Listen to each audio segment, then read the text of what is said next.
বড় কোনো ভাইকে আমগো কাউরে যদি আব্বা কোনো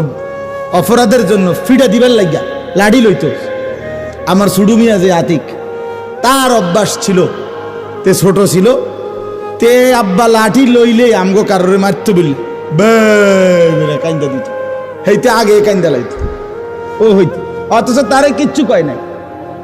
তা আব্বা সব সময় করতো কি, ও হেরে ডাক দিত,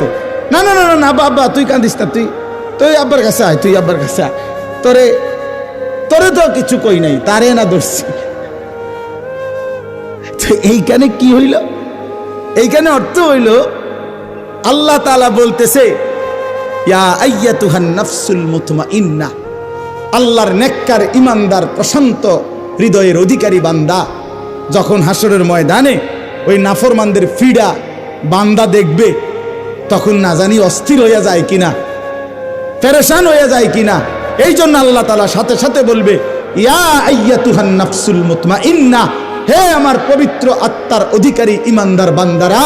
শোনো শোনো, তোমরা ঘাবড়াইও না, ফিডা চলবে, বান্দা চলবে, ইরজিই ইলা রাব্বিক, তোমরা নিশ্চিন্তে দুনিয়ার জমিনে থাকতে প্রতিদিন যেই রবের গোলামি করতা, 5 ওয়াক্ত নামাজে যেই রবকে আলহামদুলিল্লাহ রব্বিল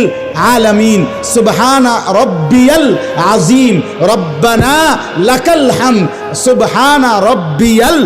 আলা, এই যে বারবার যে রবকে ডাকতা, রবকে কখনো 3 বার কখনো 1 বার, সেই রব আমি আল্লাহ, তোমরা আমার কাছে নিশ্চিন্তে চলে আসো। ইরজিই ইলা রাব্বিক